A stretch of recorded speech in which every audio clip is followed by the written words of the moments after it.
The dark corridors of the High Council chamber were filled with uneasy murmurs. A message had arrived, one that sent shockwaves through the entire system. A single human warship had been detected at the edge of their territory, and the mere mention of its presence had caused absolute terror. The council members, old and wise, who had seen countless battles, now sat in silence, their faces pale, their hands trembling. They knew what this meant. Humanity had returned. And if history had taught them anything, it was that when humans came to a battlefield, they did not leave until their enemies were either destroyed or begging for mercy. Outside the chambers, whispers spread like wildfire. Across the sprawling cities of the alien homeworld, fear took hold. Parents clutched their children close, marketplaces fell silent, and even the most powerful warriors of their species spoke in hushed voices, recounting the terrifying legends of the past. It had been centuries since the last war with humanity, but no one had forgotten. No one could forget. The stories were passed down from one generation to the next, each more horrifying than the last. They spoke of battles where humans, outnumbered 100 to 1, had torn through entire fleets with sheer determination and unbreakable strategy. They spoke of soldiers who fought even after their bodies had been pierced with plasma fire, who charged forward even when their limbs had been torn apart, as if pain and death were meaningless to them. One such tale was the Battle of Goroth IV, a name that still sent chills through the bones of those who heard it. Goroth IV had been a fortress world, heavily defended by the finest warriors of the Zorkai Dominion. They had laughed when a single human battalion had landed on their planet, expecting an easy slaughter. But the laughter had died within hours. The humans had moved like ghosts, striking in the dead of night, eliminating entire squads without a sound.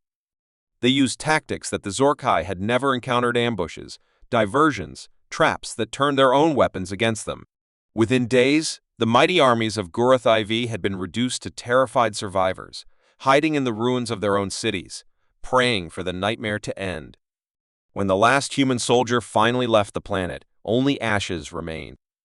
The Dominion had never spoken of it publicly, erasing the battle from their records, but the survivors whispered the truth to their children, and those children whispered it to theirs. The fear of humanity was not just because of their strength, it was because of their mind. Unlike other species that fought for resources, honor, or conquest, humans fought for something far worse. They fought for vengeance. And when they fought, they did not stop until their enemies were utterly broken. There were stories of entire civilizations wiped from the galaxy because they had wronged humanity in some way. One wrong move, one betrayal, and the humans would mark a species for extinction. Some called them monsters. Others called them demons wrapped in flesh. But all agreed on one thing: once humanity declared war, there was no escaping their wrath. In the lower districts of the city, a group of young warriors gathered around an old veteran, their eyes filled with a mix of curiosity and fear. "Tell us," one of them whispered, "is it true? Are humans really that terrifying?" The veteran, his face lined with age and battle scars, exhaled deeply before speaking. "You don't understand," he murmured. "You can't understand unless you've seen it yourself. I was there during the siege of Valtor Prime. I saw what they did." The warriors leaned in, hanging on his every word. "We had them surrounded," he continued. "Their forces were trapped in a valley, outnumbered 50 to 1. We thought we had won. We gave them an ultimatum: surrender or die. Do you know what they did?" The old soldier's voice shook slightly as he spoke. "They laughed. They actually laughed. And then they attacked." The young warriors frowned in confusion. But how?" one of them asked. "They were surrounded." The veteran shook his head. "That's the thing about humans. They don't see defeat the way we do. Where we see a wall, they see a door waiting to be kicked open. Where we see an impossible fight, they see a challenge." That night, they struck like wild beasts. They didn't fight like soldiers. They fought like something else. Something primal. They set fire to their own surroundings, creating chaos. They sabotaged our weapons, turned our own defenses against us. And when it was over, when we thought they had finally fallen, we realized something terrifying. We hadn't won. We had only made them angrier. The room fell silent. The old veteran looked at the young warriors, his eyes dark with memories. You think they are like us? That they feel fear the way we do? No. Humans are different. They don't fear death. They embrace it if it means taking their enemy down with them. That's why you should be afraid. He glanced up toward the sky, as if expecting to see the warship looming above. And if one of their warships is here, then we are already doomed. The whispers continued to spread, reaching every corner of the empire. Soldiers who had once been eager for battle now hesitated. Fleet commanders who had spent their lives waging war now considered retreat.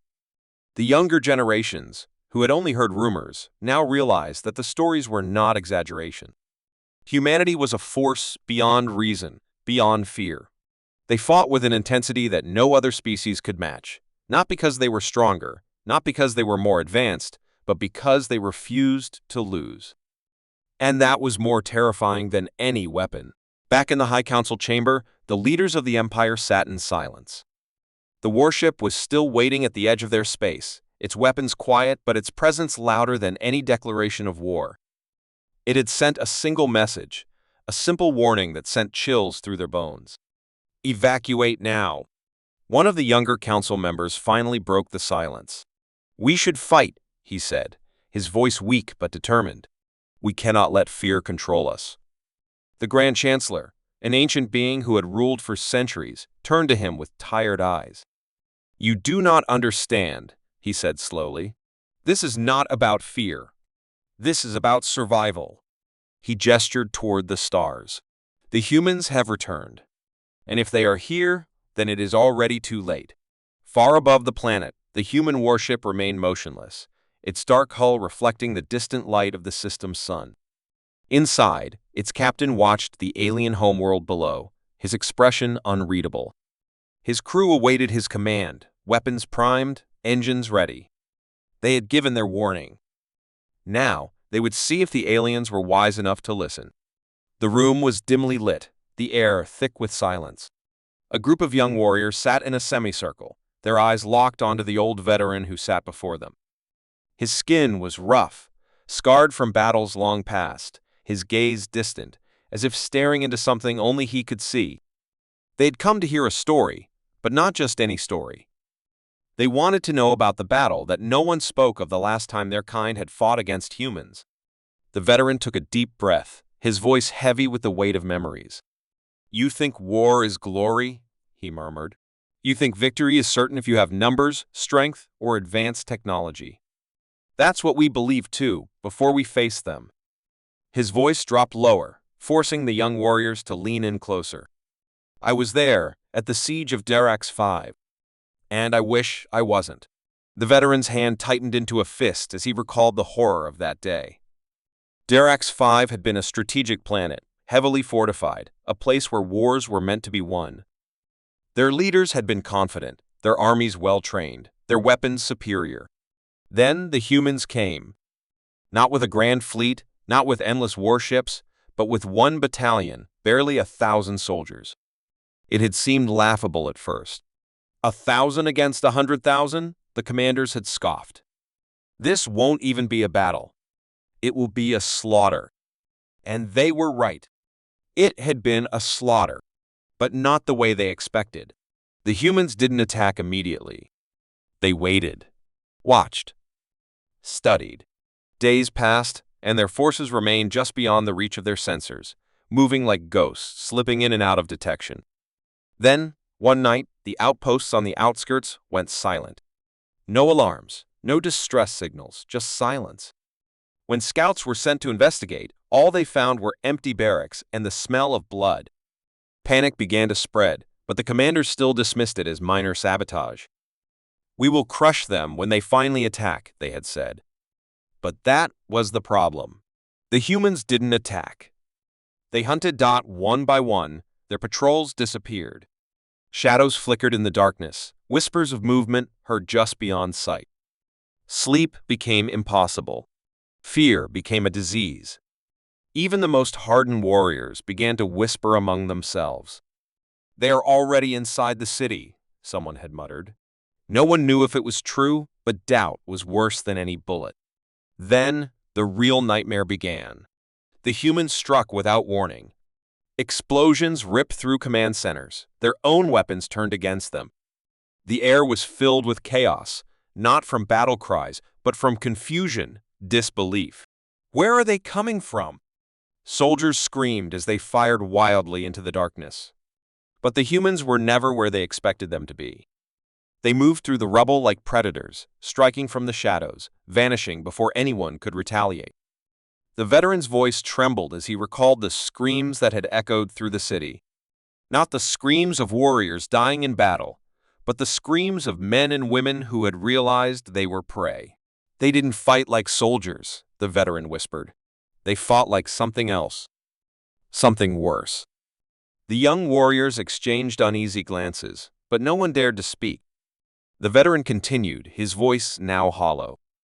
I remember seeing them for the first time up close. Their eyes. He shuddered. They weren't like ours. They weren't filled with rage or arrogance. They were cold, calculating, empty. They didn't scream battle cries, didn't chant victory songs. They just moved forward, unstoppable, emotionless, like they had already decided we were dead before we even knew we were in a fight. The battle had lasted 3 days, though to those who survived, it had felt like an eternity. By the time it ended, the once great city of Dirax 5 was nothing more than ashes and ruin. Of the 100,000 soldiers that had defended it, only a handful survived. The rest had either been killed or had done the unthinkable, surrendered. No one had ever heard of their kind surrendering before. It was shameful, unthinkable. And yet, when faced with the merciless efficiency of the humans, even the bravest had dropped their weapons and begged for their lives. The veteran's face darkened. I saw my commander, the proudest warrior I had ever known, kneel before them, shaking, broken. I had never seen such fear in my life. And do you know what the humans did? He exhaled, the memory still fresh in his mind. They let us live, not out of mercy, not out of kindness, but because they wanted us to remember. They wanted us to go back to our people and tell them what we saw. They wanted us to spread the fear of humanity to every corner of the galaxy.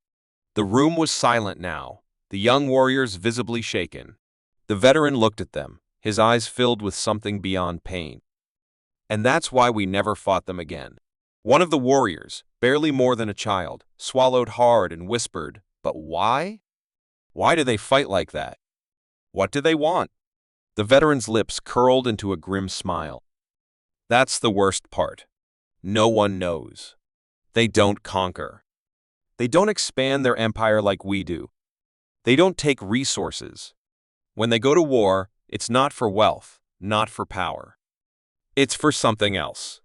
He paused, his voice dropping to a whisper. It's personal. Every time. The whispers of the forgotten battle had spread far beyond the walls of that room. Across the empire, the legend of Dirax 5 was spoken in hushed tones, a warning passed from one generation to the next. And now, a human warship had returned. No one knew why. No one knew what they wanted.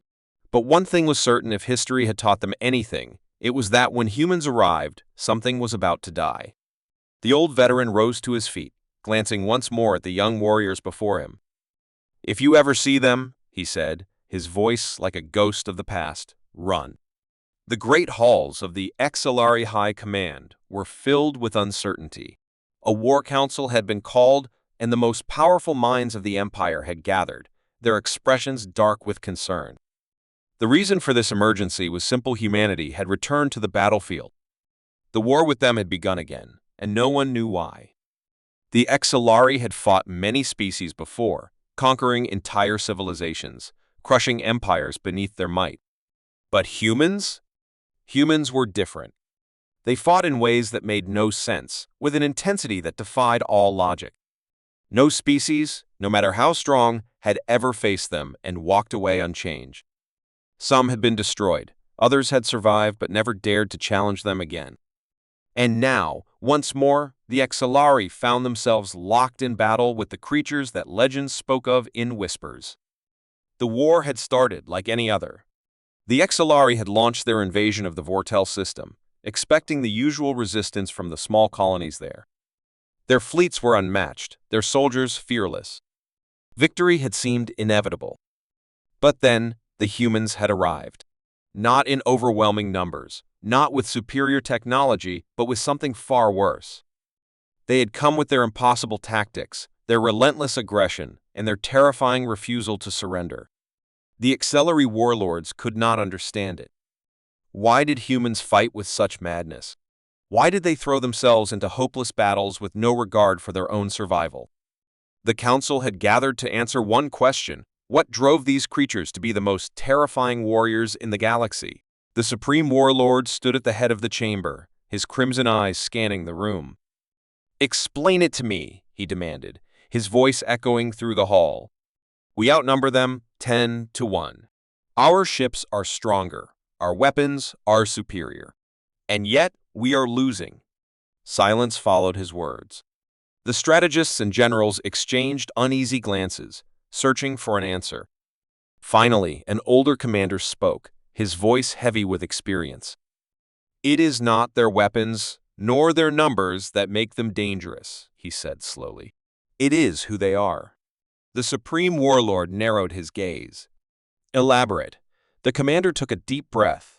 "Other species fight for power, for resources, for survival. But humans? They fight for vengeance. They fight for something deeper, something that burns inside them like a flame that never dies. We do not understand it because it is not logical. They do not retreat when they should. They do not fear death the way we do. When their soldiers fall, their comrades fight harder. When their cities burn, their resolve only grows stronger."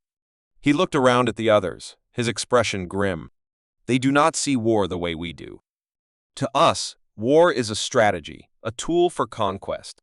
But to humans, war is personal." A murmur spread through the council. Another general, younger and less experienced, scoffed. "Surely that is an exaggeration. Every species fights for survival." The older commander shook his head. "No. You do not understand because you have never fought them up close. I have." He stepped forward, his voice lowering. "I was there at the Battle of Korthos 7. I saw what they did." The room fell silent again, every eye on him. The Battle of Korthos 7 was a name spoken with fear, a battle where an entire Exilari legion had been wiped out by a force 1/10 their size. "We had surrounded them," the commander continued. "They were trapped, their fleet crippled, their escape routes cut off. They should have surrendered. Any other species would have surrendered." His voice dropped to a whisper. "But they didn't. Instead, the humans had done something unthinkable. They had destroyed their own ships, setting them ablaze so they could not be captured. They had burned their own supplies, ensuring they had nothing left to lose. And then they had attacked. Not to escape, not to negotiate, but to kill. They fought like they had already accepted death," the commander said. "They did not retreat, did not hesitate.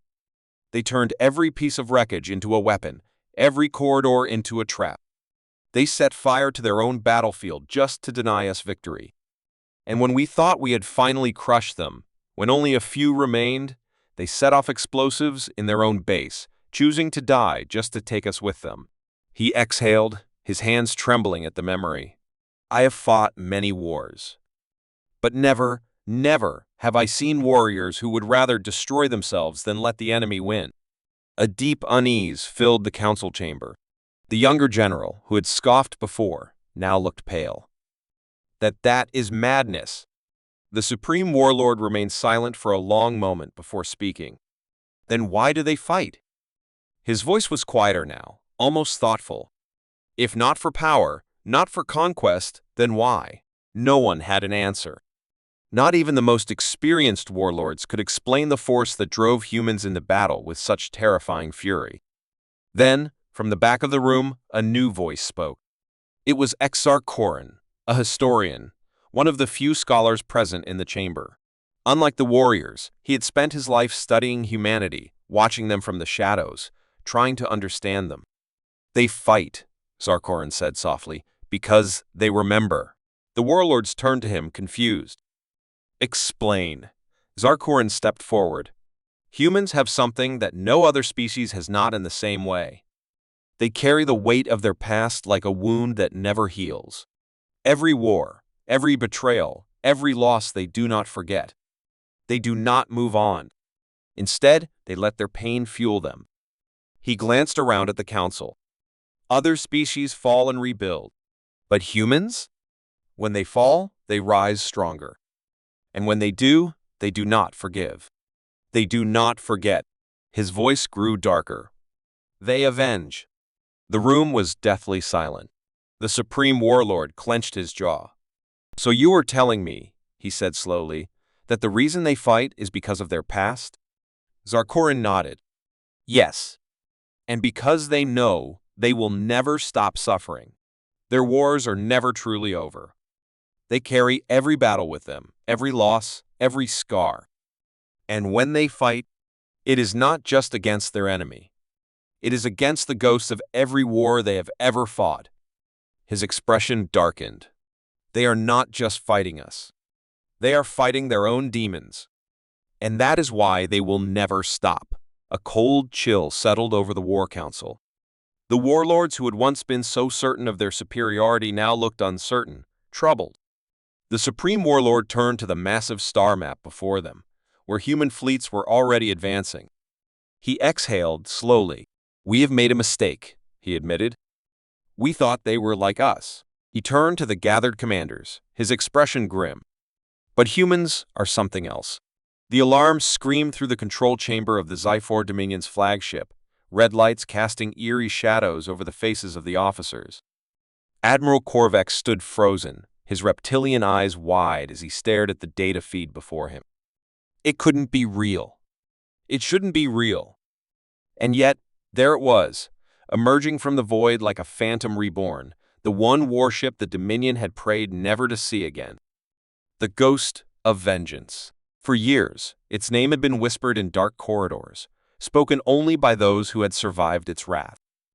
It wasn't just a ship. It was a curse, a legend forged in blood and fire. The last time it had appeared, an entire Zyphor fleet had been reduced to drifting wreckage in less than a day. And now, it was back. The sensor readings confirmed it, though Korvax still refused to believe his own eyes. It had no grand fleet, no reinforcements. Just a single warship, alone in the darkness. And yet, that one ship was enough to strike terror into the hearts of an entire armada. A young officer's voice trembled as he spoke. Admiral, what are your orders? Korvax didn't answer immediately. His mind raced, trying to calculate any course of action that didn't end in annihilation. Are we certain it's the same one? He asked, his voice barely above a whisper. The officer swallowed hard. Yes, sir. The energy signature is identical. It's them. A cold dread settled over the bridge. Every officer, every soldier on board had heard the stories. The humans had many warships, but only one was known as the Ghost of Vengeance. It was not the largest nor the most advanced, but it never lost. It moved through battles like a reaper through a field, its crew silent, relentless, merciless. Every enemy who had faced it had either been destroyed or had fled in terror. Korvax gritted his teeth. He was no coward. He had fought in 100 battles, commanded fleets that had crushed civilizations. But this was different. Try to hail them, he ordered, though his voice betrayed his doubt. Maybe we can reason with them. The communications officer hesitated before nodding. A signal was sent, a desperate attempt at diplomacy. But there was no response. Just silence. A chilling, suffocating silence. And then the Ghost of Vengeance moved. Not fast, not with reckless aggression. It glided forward like a predator that already knew how the hunt would end. The Zyphor fleet was vast, over 20 warships, each bristling with weapons. But none of them fired first. No one wanted to wake the beast. Korvax's mind raced. Why were they here? Why now? The Dominion had fought humans before, yes, but they had won more battles than they had lost. The war had been cold, a series of skirmishes, nothing personal. So why would this ship, the most feared ship in human history, appear now? What had they done to deserve its wrath? Then, the realization hit him like a dagger to the chest. It wasn't here for war. It was here for revenge. Korvax turned sharply to his intelligence officer. "What do we know about their last engagement?" he demanded. The officer hesitated, then brought up a report on his display. "One of our forward strike groups, Task Force Theta, engaged a human colony ship last month near the edge of the Orcs Nebula." He hesitated again before continuing. "The colony ship was unarmed, sir." Silence. Korvax's fingers tightened into fists. And the officer's voice grew quieter. "The task force destroyed it. There were no survivors." A heavy weight settled over the command deck. That was it. That was why they were here. The Ghost of Vengeance was not a warship that fought for conquest or strategy. It fought for justice, or at least what humans called justice. To them, there was no greater crime than attacking their civilians. And when that crime was committed, they did not forget. They did not forgive. A sudden alert flashed across the monitors. The Ghost of Vengeance had locked weapons. Evasive maneuvers. Korvax roared, his voice shaking the crew into motion. The Zyphar fleet scattered, their massive ships twisting away in desperation. But it was already too late. The first shot fired from the Ghost of Vengeance wasn't just a missile, it was a message. It tore through the Dominion's lead battleship like it was made of paper, the explosion ripping the vessel apart in seconds. Thousands of Zyphar soldiers perished before they even had time to scream. Then, the real slaughter began. The Ghost of Vengeance moved with impossible precision, dodging return fire like it already knew where every shot would land. It was like fighting a ghost. Every time the Zyphar fleet tried to coordinate, another warship fell. Their greatest vessels, their strongest defenses, nothing mattered. They had already lost the moment the humans arrived. Korvax gripped the edge of his console, his breathing ragged. How? How did they always fight like this? It wasn't about technology or numbers, it was about something deeper. Humans fought as if their souls were on fire, as if death meant nothing to them, as if they had already won before the battle even began. The flagship shook violently as a direct hit rocked its hull. Shields collapsing, weapons failing, hull integrity dropping. The reports poured in, but Korvax already knew what they meant. This was the end. His gaze locked onto the main screen, where the Ghost of Vengeance loomed in the darkness, its weapons glowing with the light of one final shot. And in that moment, Korvax understood the terrible truth. It was never about the battle. It was about making sure the Zyphar Dominion never forgot. He exhaled, his mind finally accepting what his heart had known all along. This wasn't just a warship. It was a promise. A promise that no matter how powerful the Dominion thought it was, no matter how many worlds it conquered, there was one rule they could never break. You do not harm human civilians. Because if you did, the Ghost of Vengeance would come for you. And it would not stop until you were nothing but dust. The final shot was fired. And then there was only silence.